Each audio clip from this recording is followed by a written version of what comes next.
thought that was you jingling. Yeah, I know. I got rid of because my grandmother sold her Beamer. Oh. So the BMW car keys are no longer on my keys, so I they see. don't have as much weight. Hi. I'm not sale. Huh? I'm not sale. You're what? Nothing. What's up? Hi. I did a 80% glitchless speed run of the essay last night. Oh, I nice. started at like 9:30. Hello. I looked at it. Turned it in at Layla. This is Are you just gonna like hoard those? yeah. This is so unironically funny. It's so what funny? So unironically funny. Kind of a big deal. I am kind of a big deal. Have you never seen Anchorman? This is I funny. did better. I mean, it is Yeah. funny. Yeah, It's I'm from kind of a big Anchorman. deal. It's from Anchorman. People know me. I'm kind of a big deal.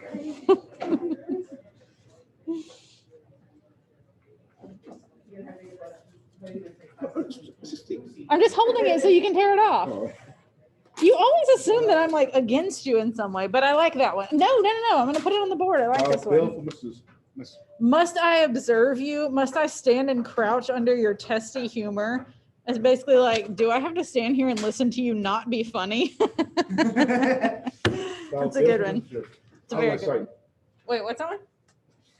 Thou baleful messenger, out of my sight. That one's okay. It's not It's not that great. funny. I really like that one though. I do too.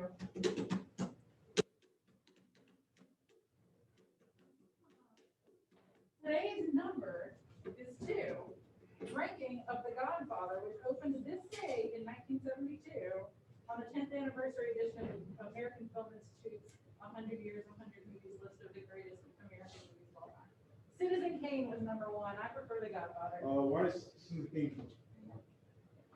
You know, Troy, I really don't know. I've seen it. I don't really. It's all different. That's like black and white. It's not my thing. It is black and white. It is black and white, and I don't hate black and white movies or anything. I just kind of don't get what the big deal is about this one.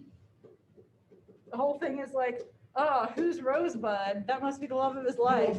And then no, it's his childhood sled. What? Maybe I need to rewatch it because I watched it in my film studies class my senior year of high school, and I just didn't get it. The whole story basically, wow. I remember thinking from high school that I used to have, where is it? Yeah. I remember you threw away. Have you seen it, Troy? Yeah. Really? I don't know why that surprises me, but it does. How was everyone's e-learning days? Pretty good. I kind of hate e-learning days, I'm not gonna lie. I mean, it's nice not to see you guys for a day, but I always like get pulled into meetings that I didn't ask to be a part of, and They're like, the staff is like, well, we know there's nothing today, so yeah. let's schedule. Will you hit the power button on that? Absolutely not. I don't want to go to school. What are you talking about? Why would I ever? And yet, I'm waiting gonna for some more interview people the to get in this waiting room. What I want, you got, but it might be hard to handle. Like flame that burns a candle. Candle feeds a flame. Let's see, Corey's already here. Christian. Was Christian in your first period? Was Christian in first period? No. Okay. He emailed me last night and said that he was not in Charleston because he has a basketball tournament in Tennessee and he left his computer at home and should be back Saturday or like all week. It's a long term.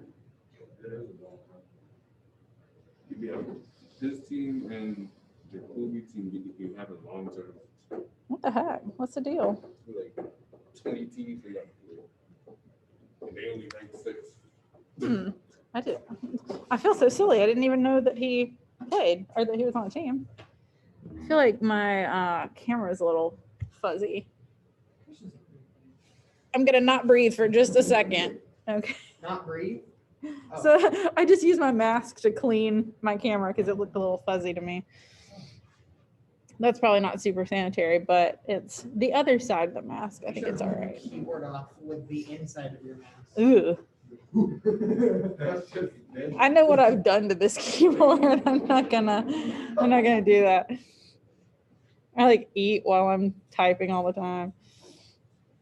Ugh. All right. Who have we got? We do not have Hayward right now. We don't have Christian, and I don't think we will. I'm gonna email him back and clarify about that though, if he's gonna be out all week. Is here in person. Eli is virtual. Oh, here comes Hayward. Hot dog. Shakespeare and insults. Yeah, I put some of my favorite ones up there.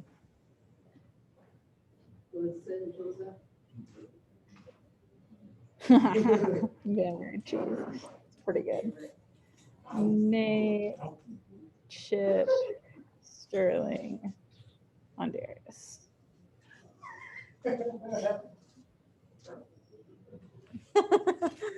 Which one? Dylan, I have done that mother. It is disrespectful. It's the original your mom joke. Not like during that, it's just it's because like someone's like making it sound like that, it's so old timey. It's not. I know it does. It sounds just like making it up. It's like feeling great now. Yeah. Oh, what? There's a villain I have done my mother Reddit. Oh, I'm blocked from it, of course. Man.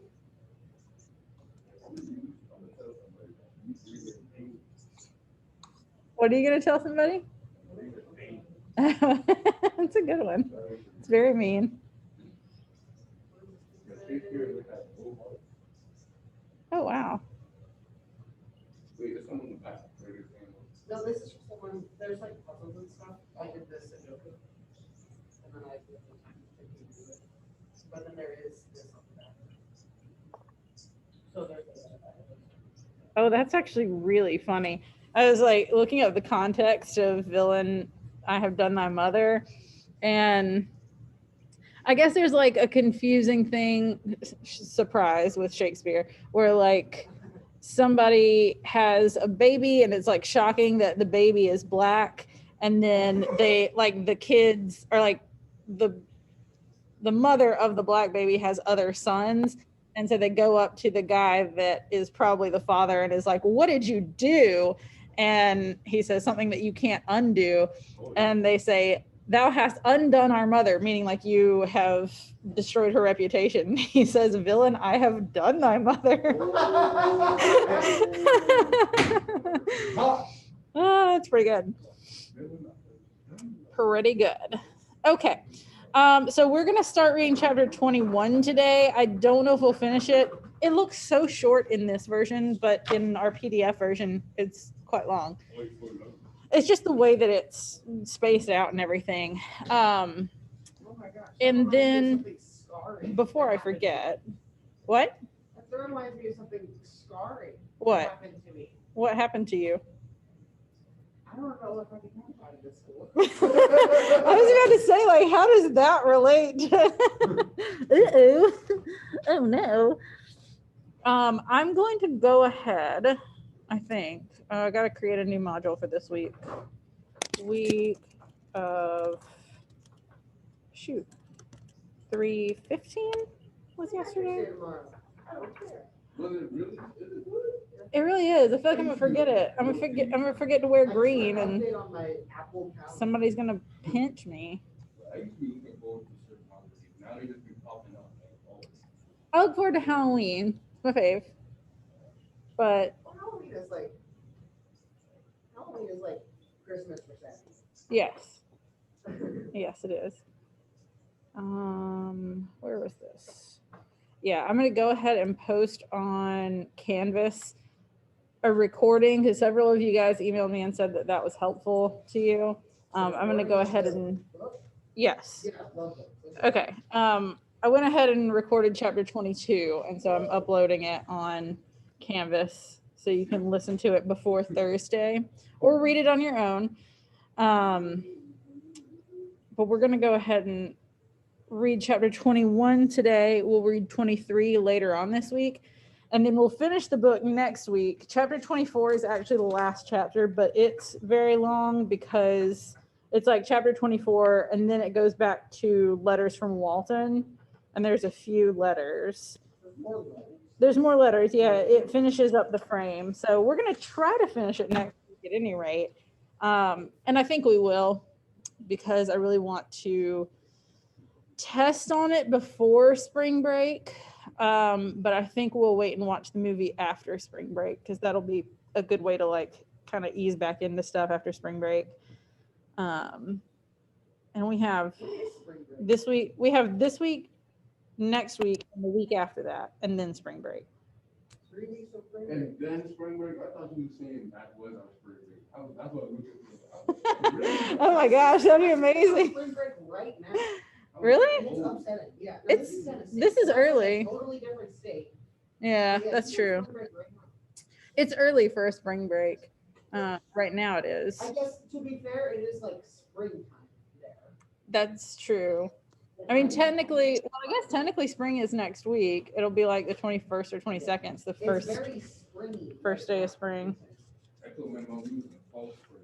The Sunday is cold, the Sunday is hot. Yeah, it's wild. I never know what the weather's gonna do. It's rainy but warm today. I don't understand it. And then like our breaks are so weird. I mean, this doesn't really affect you guys, or I don't know, maybe it does depending on your plans for next year, but our summer is actually like shorter than usual because we started so late this year.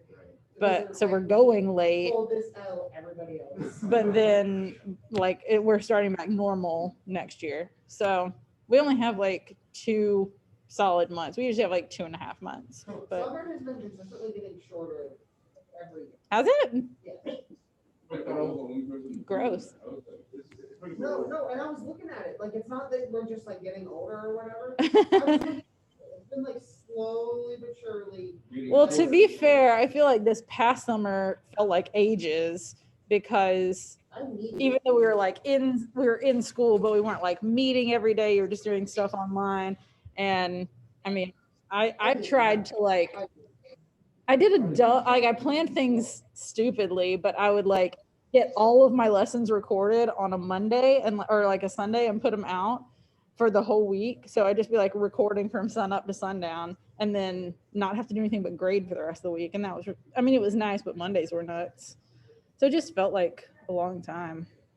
Anyway, we need to start reading. We do. Okay. I am sure.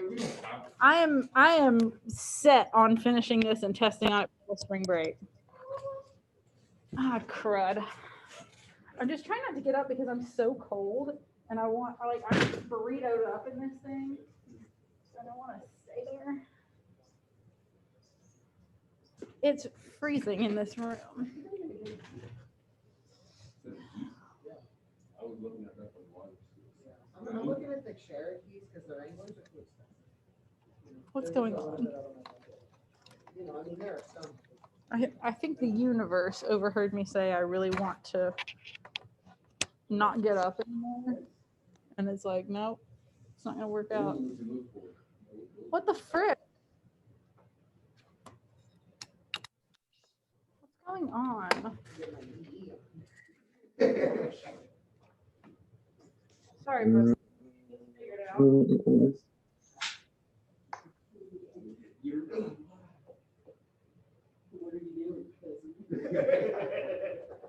There we go. Okay. I don't know how that happened, but it was my own carelessness, I believe. Okay. Well, it's just my lesson plans, no big deal. Where we left off the other day, the last chapter was a weird chapter, and I didn't make you guys read any over the weekend / e-learning. It was a weird chapter. Oh, you're welcome. Make us read over the weekend. Okay. I try not to. I try not to give much work over the weekends unless it's like finish an essay. It's greatly appreciated. Oh, we're getting like some PTO thing is like catering a lunch for us. Is that Actually, today? not today, no, but we have to like pick our menu. So I don't know. It's very fancy. I'm thinking about this roasted Brussels sprout salad. I might be into that. What was I just about to write down as a note to myself? I don't know. I don't know what it was. I lost it.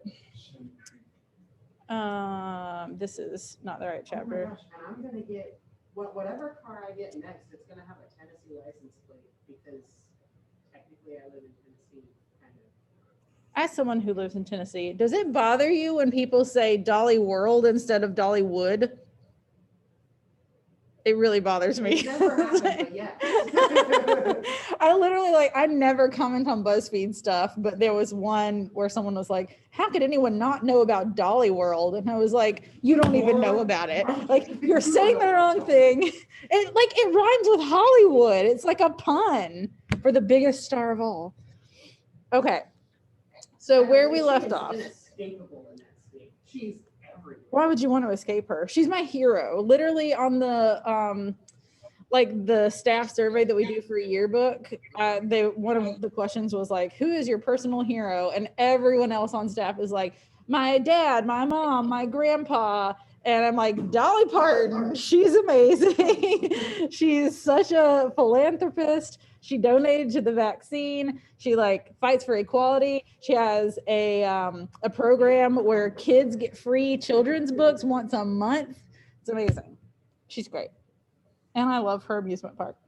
Okay, so where we left off last time, Victor had been just trying to kind of escape what was going on, and he floated around in a boat for a little while and thought that maybe he was gonna die in this boat, but then he washed up on the shore of what turned out to be Ireland, and this man was like, hey, you shouldn't be here, you have to answer for a crime. And he was like, what do you mean? I didn't do any crimes. And he's like, well, a young man's been murdered. And they didn't say it directly yet, but we kind of put it together that it's probably Henry. Poor Henry. He's, except for the fact that he is dead, he's kind of the Horatio of this whole thing. Like the sidekick who's a lot more sensible than the main character. His ride or die friend. But I guess he died instead of ride. Instead of road, he died instead of road. It doesn't sound as cute that way.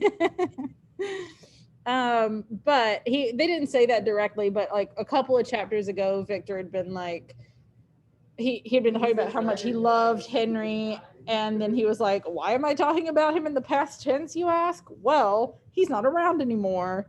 And didn't directly say he was murdered, but Cool way to say that. Why am I talking about it? yeah, right. Well, he is dead, so it's not good. I think we probably will not finish this chapter because this one is pretty long. But if we don't, you'll just finish this one and then read or listen to chapter 22. Let me share my screen. I forgot how to share my screen for just a second there. Okay. Oh, bless you. I don't know if that was a sneeze.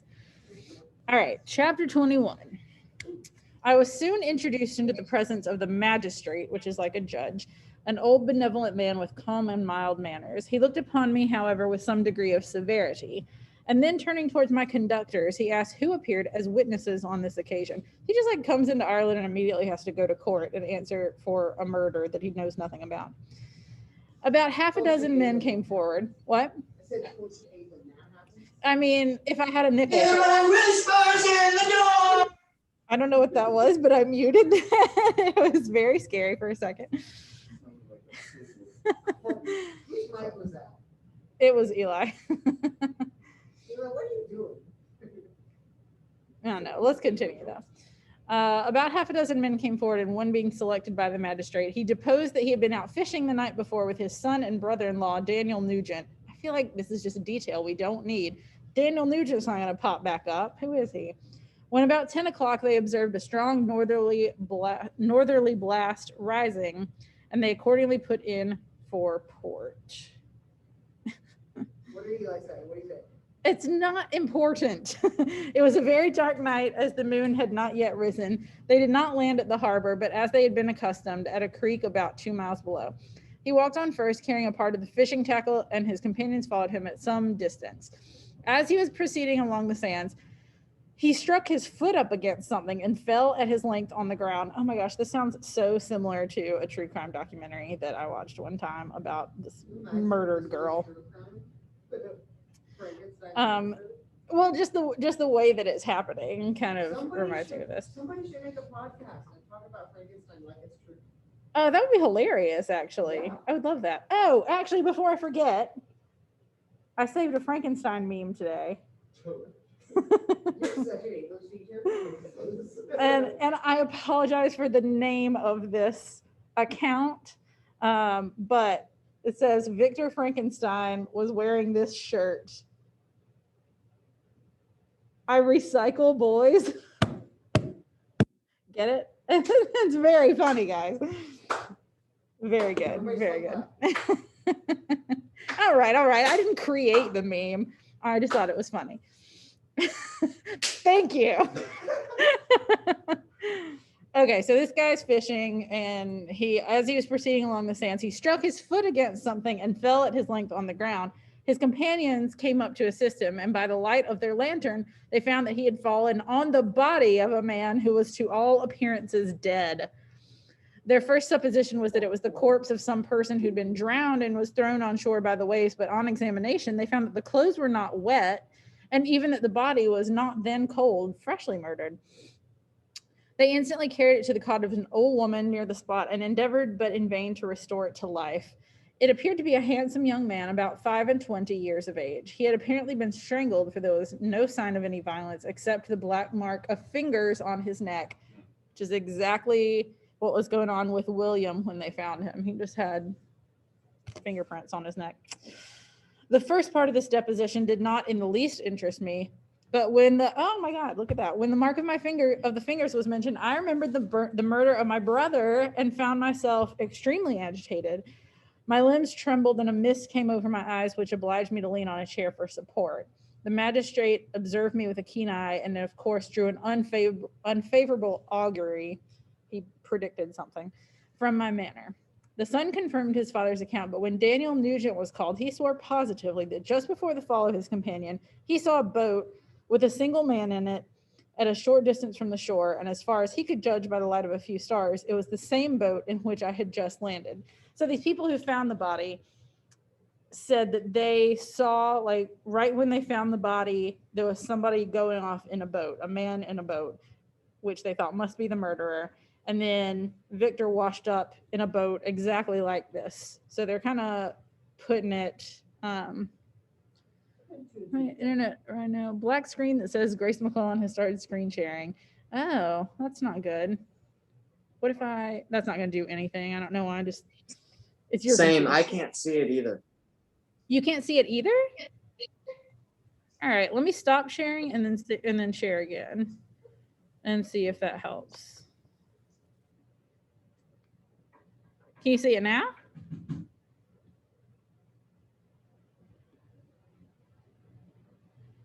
Sterling or Eli, can y'all see this now? It Okay. still says Grace McClellan has started sharing screen for me. Oh, okay. Sterling can see it now. But I can see you. Okay, I can see it now. Okay, cool. Another woman confirmed the account of the fisherman having brought the body into her house. It was not cold. They put it into a bed and rubbed it because they didn't have CPR back then. They didn't know what it was. So they literally just, like, to try to revive this body, they're just like rubbing it, trying to get it warm. That doesn't work, by the way. What? What? Anesthesia? I don't know if they had it then, but I don't know that would help in any way. That was their anesthesia back then. Just knock someone out. Oh my gosh, I watched Millingtown again. It's so good. Like, I can watch it a million times. Just that line, we were drinking like the Civil War. The doctor was Coming to cut our legs off. leg. And then Daniel went to the town for an apothecary, but life was quite gone. So they've tried all the technology that they have, which is very little. And it's just like this, and let's see if there's some kind of drug, and there's not. But life was quite gone. Several other men were examined concerning my landing, and they agreed that with the strong north wind that had arisen during the night, it was very probable that I had beaten about for many hours and had been obliged to return nearly to the same spot from which I had departed. Besides, they observed that it appeared that I had brought the body from another place, and it was likely that as I did not appear to know the shore, I might have put into the harbor ignorant of the distance of the town of wherever from the place where I had deposited the corpse. Mr. Kerwin, on hearing this evidence, Mr. Kerwin is the judge, desired that I should be taken into the room where the body lay for interment, that it might be observed what effect the sight of it would produce upon me. I don't think the police work is great now, but like back then, they're just like, well, let's put him in there with the body and see what he does, and we'll see if he seems guilty. Like, that's not a good tactic. Let's tie her arms and legs. Because like together, you can throw her in the lie. water. If she floats, she's a witch and we should kill her. Exactly. And if she dies, It's a fallacious argument. This idea was probably suggested by the extreme agitation I exhibited when the mode of the murder had been described, when he heard about the fingerprints. I was accordingly conducted by the magistrate and several other persons to the inn. I could not help being struck by the strange coincidences that had taken place during this eventful night, but knowing that I had been conversing with several persons in the island I had inhabited about the time that the body had been found, I was perfectly tranquil as to the consequences of the affair. Haven't you ever seen anything where like people are railroaded into crimes they didn't commit all the time? Didn't we see Making a Murderer, Victor? Come on. I entered the room. It's a good show. The second season was less impressive, but I like the second season. it's just like nothing else happened. It was just more of the same. I entered the room where the corpse lay and was led up to the coffin. So cool. How can I describe my sensations on beholding it? I feel yet parched with horror, nor can I reflect on that terrible moment without shuddering in agony. The examination, the presence of the magistrate and witnesses passed like a dream from my memory when I saw the lifeless form of Henry Clairville stretched before me, my BFF. I gasped for breath, and throwing myself on the body, I exclaimed, "Have my murderous machinations deprived you also, my dearest Henry, of life?" Probably not a thing you want to say when people are trying to determine if you killed this person. He's like, oh no, did I kill you too? 2 I have already destroyed. Other victims await their destiny, but you, Clairville, my friend, my benefactor. The human frame could no longer support the agonies that I endured, and I was carried out of the room in strong convulsions. He's so upset that he's like seizing. A fever succeeded to this. Of course it did. When Victor is distraught, he falls ill. It's what he does. I lay for 2 months on the point of death. My ravings, as I afterwards heard, were frightful. I called myself the murderer of William, of Justine, and of Clairville. Sometimes I entreated my attendants to assist me in the destruction of the fiend by whom I was tormented, and at others I felt the fingers of the monster already grasping my neck and screamed aloud with agony and terror. Fortunately, as I spoke my native language, Mr. Kerwin alone understood me, but my gestures and bitter cries were sufficient to affright the other witnesses. So like he's just in a fever dream for like 2 months and is saying things about a monster and like about how he's killed all these people. Sometimes he thinks he sees the monster there, but luckily everybody else only speaks Irish, presumably. The judge is the only person who can understand him in his native language, which is probably Dutch. That's awkward. It is awkward. Why did I not die? More miserable than man ever was before, why did I not sink into forgetfulness and rest? Death snatches away many blooming children, the only hopes of their doting parents. That isn't how we spell doting anymore. How many brides and youthful lovers have been one day in the bloom of health and hope, and the next a prey for worms and the decay of the tomb? I like that sentence. It's gross, but it's well said. Of what materials was I made that I could thus resist so many shocks, which, like the turning of the wheel, continually renewed the torture? That's a good question.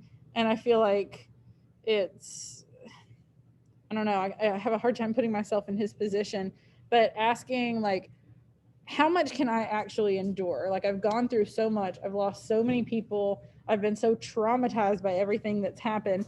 Why am I still alive? Like, everything that I've been through should have killed me, but amazingly, here I still am. But I was doomed to live, and in 2 months found myself as awakening from a dream in a stretched on a stretcher on a wretched bed, surrounded by jailers. That's a old spelling for jailers. I just figured it out. Turnkeys, bolts, and all the miserable apparatus of a dungeon. It was morning, I remember, when I thus awoke to understanding. What? Where did they, oh, Oh, right here. It's like gaolers. jailers, yeah, jailers. It was only context that let me figure that out. I'd forgotten the particulars of what had happened and only felt as if some great misfortune had suddenly overwhelmed me. But when I looked around and saw the barred windows and the squalidness of the room in which I was, all flashed across my memory, and I groaned bitterly. This sound disturbed an old woman who was sleeping in a chair beside me. She was a hired nurse, the wife of one of the turnkeys, and her countenance expressed all those bad qualities which often characterize that class. All right, that's a little classist. Like, lower class people always are like old and wrinkly. Okay. Yeah. The lines of her face were hard and rude, like that of persons accustomed to see without sympathizing in sights of misery. Her tone expressed her entire indifference. She addressed me in English, and the voice struck me as one that I had heard during my sufferings. "Are you better now, sir?" said she.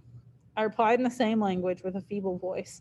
"I believe I am, but if it be all true, if indeed I did not dream, I'm sorry that I'm still alive to feel this misery and horror." "For that matter," replied the old woman, "if you were mean about the gentleman you murdered, I believe that it were better for you if you were dead, for I fancy it will go hard with you." So, what's Mary Shelley is English? Mary Shelley is English, yes. Okay. Yeah. I don't know really why I mean, Europe is kind of its own thing, How- but like the fact that her characters are not English is interesting. I think it's really funny how she likes to sprinkle in different languages. But Yeah. It's apparent that she only speaks English. Yeah, like the characters are from Switzerland. So I guess, what do people in Switzerland speak? Is it Dutch? Is this just like a subtle slight at Switzerland? It's like, I don't know. I mean, I don't think it's a slight, because while Victor's annoying, they're all like really well educated and like high class. The English people, if anything, are like kind of not great. They're like lower class citizens. It's very interesting. I don't know why she chose to do that, but I bet there's something on the internet that would tell me. However, that's none of my business. I am sent to nurse you and get you well. I do my duty with a safe conscience. It were well if everybody did the same. Honestly, she seems smart. I turned with loathing from the woman who could utter so unfeeling a speech to a person just saved on the very edge of death, but I felt languid and unable to reflect on all that had passed. The whole series of my life appeared to me as a dream. I sometimes doubted if indeed it were all true, for it never presented itself to my mind with the force of reality. Which I guess is just like anytime you go through something like super traumatic, it feels disconnected, like it feels like this can't be real. And that's kind of how he's feeling. As the images that floated before me became more distinct, I grew feverish. A darkness pressed around me. No one was near me who soothed me with the gentle voice of love. No dear hand supported me. The physician came and prescribed medicines, and the old woman prepared them for me. But utter carelessness was visible in the first, and the expression of brutality was strongly marked in the visage of the second. Who would be interested in the fate of a murderer but the hangman who would gain his fee? These were my first reflections, but I soon learned that Mr. Kerwin had shown me extreme kindness. He had caused the best room in the prison to be prepared for me. Wretched indeed was the best.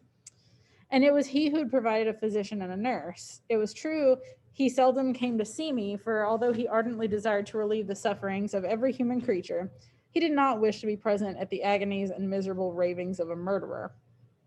Fair enough. He came therefore sometimes to see that I was not neglected, but his visits were short and with long intervals. Yeah, it's kind of like, it's nice, and I feel like very professional of this judge to be like, we're going to make sure he's okay and is like taken care of, but I don't want to spend time with him because he's a murderer. I mean, fair. One day while I was gradually recovering, I was seated in a chair, my eyes half open and my cheeks livid like those in death. I was overcome by gloom and misery and often reflected that I had better seek death than desire to remain in a world which to me was replete with wretchedness. At one time I considered whether I should not declare myself guilty and suffer the penalty of the law, less innocent than poor Justine had been. Such were my thoughts when the door of my apartment was open and Mr. Kerwin entered. His countenance expressed sympathy and compassion. He drew a chair close to mine and addressed me in French. So many languages. I fear that this place is very shocking to you. Can I do anything to make you more comfortable? I thank you, but all that you mention is nothing to me. On the whole earth, there is no comfort which I am capable of receiving. I know that the sympathy of a stranger can be but of little relief to one borne down as you are by so strange a misfortune, but you will, I hope, soon quit this melancholy abode, for doubtless evidence can easily be brought to free you from the criminal charge. So like he's thinking that Victor's probably not guilty and that he'll be able to get off from this charge. That's my least concern. I am by a course of strange events become the most miserable of mortals. Persecuted and tortured as I am and have been, can death be any evil to me? Nothing indeed could be more unfortunate and agonizing than the strange chances that have lately occurred. Little does he know. You are thrown by some surprising accident on this shore renowned for its hospitality, seized immediately and charged with murder. The first sight that was presented to your eyes was the body of your friend, murdered in so unaccountable a manner, and placed, as it were, by some fiend across your path. Like, yeah, that's going to be pretty traumatic for anyone, but Kerwin is thinking, like, there's nothing worse than this. He just doesn't have the whole story. Like, Victor knows it can be worse. There's more to this story. As Mr. Kerwin said this, notwithstanding the agitation I endured on this retrospect of my sufferings, I also felt considerable surprise at the knowledge that he seemed to possess concerning me. I don't know what's the deal there. I suppose some astonishment was exhibited in my countenance, for Mr. Kerwin hastened to say, immediately upon your being taken ill, all the papers that were on your person were brought to me, and I examined them that I might discover some trace by which I could send to your relations an account of your misfortune and illness. I found several letters, and among others, one which I discovered from its commencement to be from your father. I instantly wrote to Geneva. Nearly 2 months have elapsed since the departure of my letter, but you are ill. Even now you tremble. You're unfit for agitation of any kind. This suspense is 1,000 times worse than the most horrible event. Tell me what new scene of death has been acted and whose murder I am now to lament. So Victor is thinking, if you've been talking to my family and you're like worried about upsetting me, clearly someone else has died. But he's like, no. Your family is perfectly well, said Mr. Kerwin with gentleness, and someone, a friend, is come to visit you. All right. I know not by what chain of thought the idea presented itself, but it instantly darted into my mind that the murderer had come to mock at my misery. That's what I would think too, to be honest. Me too. And taunt me with the death of Clairville as a new incitement for me to comply with his hellish desires. I put my hand before my eyes and cried out in agony, "Oh, take him away. I cannot see him. For God's sake, do not let him enter." Mr. Kerwin regarded me with a troubled countenance. He could not help regarding my exclamation as a presumption of my guilt, and said in rather a severe tone, "I should have thought, young man, that the presence of your father would have been welcome, instead of inspiring such a violent repugnance." "My father?" cried I, while every feature and every muscle was relaxed from anguish to pleasure. "Is my father indeed come? How kind, how very kind! But where is he? Why does he not hasten to me?" My change of manner surprised and pleased the magistrate.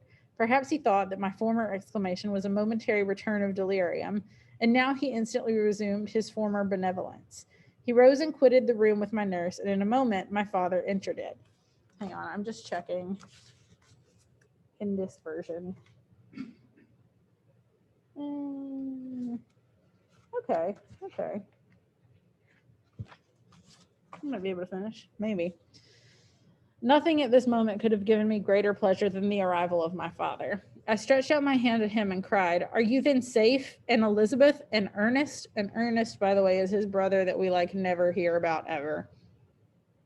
My father called me with assurances. He has this brother named Ernest. They mentioned him. Ernest. Yeah, they Because he mentioned him doesn't- earlier on, but then I've like, also heard Ernest is like a different, like it's an adjective. Right? oh, I see. You know. Yeah. Because okay.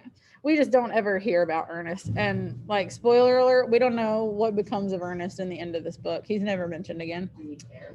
Not really. Like, we don't know anything about him. I don't know why he's in this book.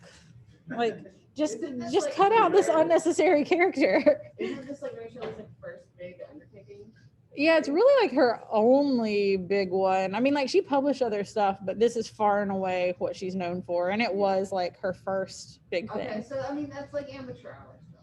I guess that's true. You know, Like, that's kind of what I think when I see these little things where I'm like, what doesn't make sense? Why did you write that? yeah, that's Well, fair. It's her first big book. And I don't know that editing was quite the same Yeah. process and industry that it is now. So I feel like nowadays an editor would be like, hey, you know, you never say anything about Ernest. Why not just like leave him out of the book?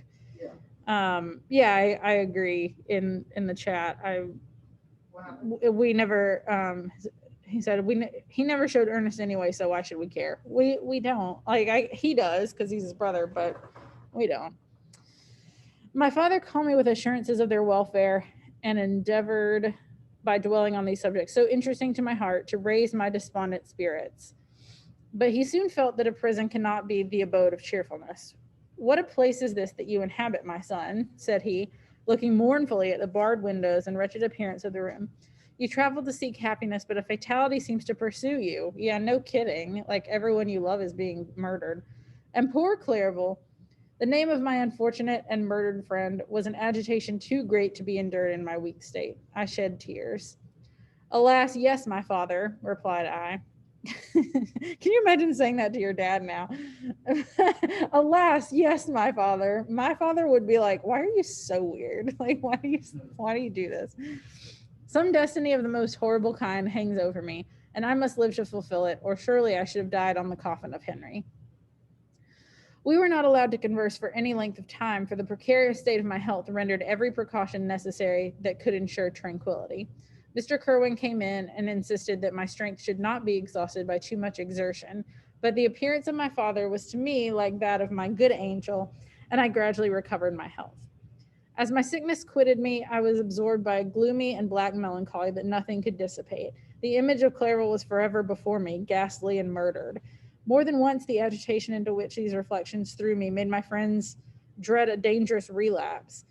Alas, why did they preserve so miserable and detested a life? It was surely that I might fulfill my destiny, which is now drawing to a close. All right. Soon, oh, very soon, will death extinguish these throbbings and relieve me from the mighty weight of anguish that bears me to the dust. And in executing the award of justice, I shall also sink to rest. And in those few sentences, it kind of brings us back out of the frame narrative to remind us that this is still an ongoing story. And he has said at the beginning that he's like got this quest he's on. He's trying to find this monster and either kill him or the monster is going to kill him or something. And he kind of readdresses that now. Like, I'm not going to be alive much longer. He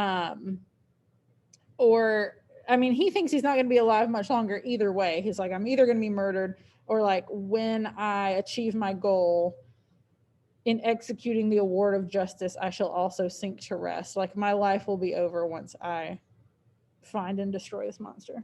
So Victor doesn't think he's going to live at any rate.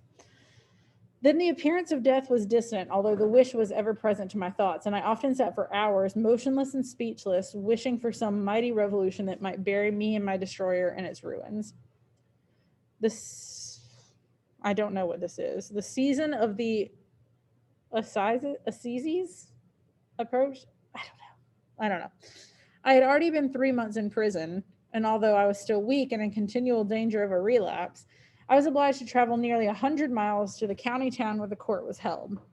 Mr. Kerwin charged himself with every care of collecting witnesses and arranging my defense. I was spared the disgrace of appearing publicly as a criminal, as the case was not brought before the court that decides on life and death. The grand jury rejected the bill on its being proved that I was on the Orkney Isles at the hour the body of my friend was found. And a fortnight after my removal, I was liberated from prison. All right, so that it wound up to not be like a huge deal. I mean, he was in prison for 3 months, but they were able to prove that he wasn't there when Henry died. He was on the Orkney Isles, and so he got out of prison. So that's good. My father was enraptured on finding me freed from the vexations of a criminal charge, that I was again allowed to breathe the fresh atmosphere and permitted to return to my native country. I did not participate in these feelings, for to me the walls of a dungeon or a palace were alike hateful. The cup of life was poisoned forever, and although the sun shone upon me as upon the happy and gay of heart, I saw around me nothing but a dense and frightful darkness, penetrated by no light but the glimmer of two eyes that glared upon me. Sometimes they were the expressive eyes of Henry, languishing in death, the dark orbs nearly covered by the lids, and the long black lashes that fringed them. Sometimes it was the watery, clouded eyes of the monster as I first saw them in my chamber at Ingolstadt.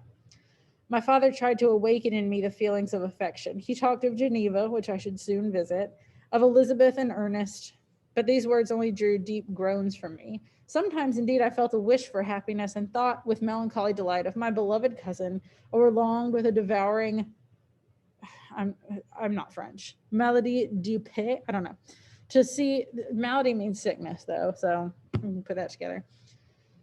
Sickness of the something. To see once more the blue lake and rapid Rhone that had been so dear to me in early childhood. But my general state of feeling was a torpor in which a prison was as welcome a residence as the divinest scene in nature. And these fits were seldom interrupted, but by paroxysms, seizures basically, of anguish and despair.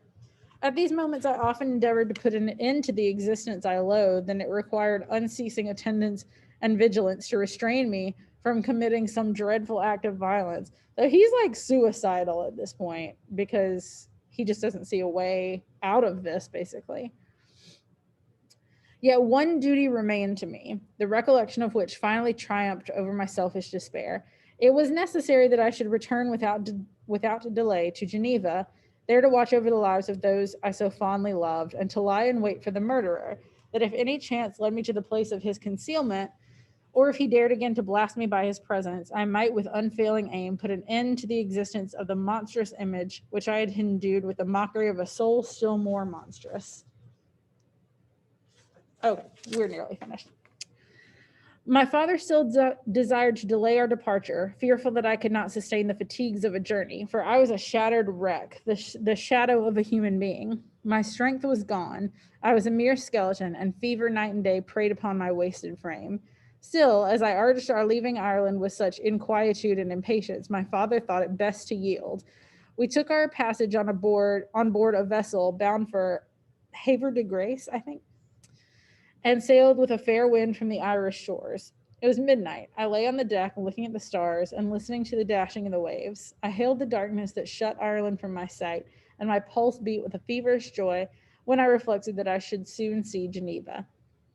The past appeared to me in the light of a frightful dream, yet the vessel in which I was, the wind that blew me from the detested shore of Ireland, and the sea which surrounded me told me too forcibly that I was deceived by no vision, and that Clairville, my friend and dearest companion, had fallen a victim to me and the monster of my creation. I repassed in my memory my whole life, my quiet happiness while residing with my family in Geneva, the death of my mother, and my departure for Ingolstadt. I remembered shuddering the mad enthusiasm that hurried me on to the creation of my hideous enemy, and I called to mind the night in which he first lived. I was unable to pursue the train of a thought. 1,000 feelings pressed upon me, and I wept bitterly. Ever since my recovery from the fever, I had been in the custom of taking every night a small quantity of laudanum, which is a very hardcore drug back then. I think it's like a pain medication / like it changes your mood. Like I know that they would give it to women who had like postpartum depression, but it's something that you can overdose on and die. It's like it was a very dangerous drug. For it was by means of this drug only that I was enabled to gain the rest necessary for the preservation of life. Maybe it's like a sedative, I don't know. Oppressed by the recollection of my various misfortunes, I now swallowed double my usual quantity, and soon slept profoundly. I bet you did. But sleep did not afford me respite from thought and misery. My dreams presented 1,000 objects that scared me. Toward morning, I was possessed by a kind of nightmare, or as this text says, nightmare. I felt the fiend's grasp in my neck and could not free myself from it. Groans and cries rung in my ears. My father, who was watching over me, perceiving my restlessness, awoke me. The dashing waves were around, the cloudy sky above. The fiend was not here. A sense of security, a feeling that a truce was established between the present hour and the irresistible, disastrous future, imparted to me a kind of calm forgetfulness, of which human mind is by its structure peculiarly susceptible. What perfect timing. We have like 3 minutes left before the bell. So I think it's pretty clear that things are starting to wrap up here. Like there's not a whole lot more places that they can go. He's only got a few family members left. He doesn't really have any friends left. So if the monster's going to kill everybody he knows, I mean, like Elizabeth, Dad, Ernest are like the only people that are really left. And I already told you nothing happens to Ernest, or we don't know what happens to him. But he's starting to wind up. It seems like there's not really many more places he can go with this. Like it's gonna have to come to a head soon because he can't physically take this anymore. Like he's just so tortured to the point that he is suicidal. He's like taking more drugs than he should be taking. He's just not in a good situation. So it's got to come to a head. And the next 2 chapters really are the deal with him and Elizabeth getting married. So considering that the monster has repeatedly said, I will be with you on your wedding night, in all caps, things are probably going to hit the fan pretty quickly. So I posted on Canvas the link to, actually it's not a link, it's a file for chapter 22. You can read it on your own or you can listen to it, but make sure you do that before Thursday because we will read the next chapter on Thursday. And tomorrow we will have a success session. Don't forget, if you haven't turned in your essay, you can still get 90% of it if you turn it in today. And there's also the Gothic comparison thing that you should have turned in. If you don't turn in the essay, a big fat 0, which will really affect your grade. All right, bell's gonna ring any moment, so I will see y'all tomorrow.